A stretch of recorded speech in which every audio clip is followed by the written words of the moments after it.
حضرت علی رضی اللہ تعالی عنہ نے فرمایا، جو بہت اچھے لگیں اسے بہت کام ملا کرو، جو انتہا سے زیادہ اچھے لگیں اسے صرف دیکھا کرو، اور جو دل میں سما جائے اسے صرف یاد کیا کرو، کیونکہ جو آپ کے جتنا قریب ہوتا ہے دنیا اسے اتنا ہی دور کر دیتی ہے۔ جہاں آپ کی عزت نہ ہو وہاں مت جاؤ، چاہے وہاں کھانا سونے کی پلیٹ میں اور چاندی کے چمچ میں ہی کیوں نہ دیا جائے۔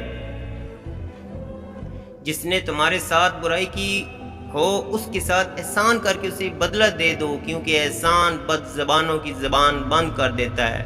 کبھی کسی کے سامنے اپنی صفائی پیش نہ کرو، کیونکہ جسے تم پر یقین ہے اسے ضرورت نہیں، اور جسے تم پر یقین نہیں وہ مانے گا نہیں۔ دوستی کرنا اتنا آسان ہے جیسے مٹی سے مٹی لکھنا، اور دوستی نبھانا اتنا مشکل ہے جیسے پانی سے پانی لکھنا۔ رزق کے پیچھے اپنا ایمان خراب مت کرو، کیونکہ رزق انسان کو ایسے تلاش کرتا ہے جیسے مرنے والے کو موت۔ مجھے اس شخص پر تعجب ہوتا ہے جو روز دیکھتا ہے کہ اس کی سانس اور عمر کم ہو رہی ہے اور وہ موت کے لیے تیاری نہیں کرتا۔ زندگی کے 3 اصول اپنا لو۔ اس سے ضرور معافی مانگو جسے تم چاہتے، اسے کبھی مت چھوڑو جو تمہیں چاہتا ہو، اسے کبھی کچھ نہ چھپاؤ جو تم پر اعتبار کرتا ہے۔ دوست کے ساتھ اس نمک کی طرح رہو جو کھانے میں دکھائی نہیں دیتا، لیکن اگر نہ ہو تو اس کی کمی بہت محسوس ہوتی ہے۔ زندگی میں ہمیشہ اپنے چاہنے والوں کو اپنی کمی محسوس کرواؤ، مگر یہ دوری اتنی لمبی نہ کرو کوئی آپ کے بغیر جینا سیکھ لے۔ حضرت علی رضی اللہ تعالیٰ عنہ کے پاس ایک یہودی آیا اور کہا، میں نے سنا ہے آپ مسلمان جب عبادت کرتے ہو تو برے برے خیالات آتے ہیں، جب ہم عبادت کرتے ہیں تو ہمیں نہیں آتے۔ حضرت علی رضی اللہ تعالیٰ عنہ نے جواب میں فرمایا،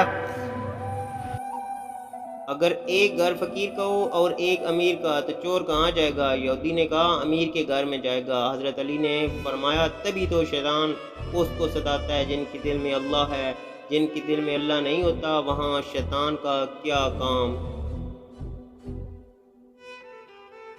آنسو کا ہر قطرہ دنیا کی ہر چیز سے زیادہ مہنگا ہے، لیکن کوئی اس کی قیمت اس وقت تک نہیں جان سکتا جب تک اس کی اپنی آنکھ سے نہ نکلے۔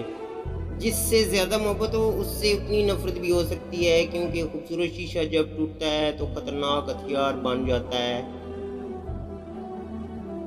حضرت علی سے کسی نے پوچھا کہ آپ کی تلوار تو بہت تیز ہے مگر آپ کی سواری سست ہے، کیا ہی اچھا ہو اگر آپ سواری بھی تیز رکھ لیں؟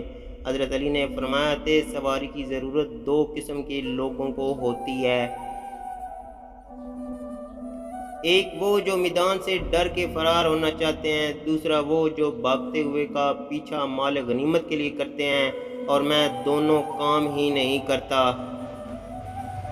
اگر انسان کو تکبر کے بارے میں اللہ کی ناراضگی اور سزا کا علم ہو جائے تو بندہ صرف فقیروں اور غریبوں سے ملے اور مٹی پر بیٹھا کرے۔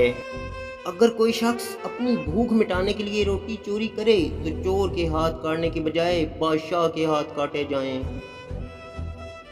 جس انسان کی جان نکل جائے تو وہ زندہ نہیں رہتا، اور جس انسان سے احساس نکل جائے تو پھر وہ انسان ہی نہیں رہتا۔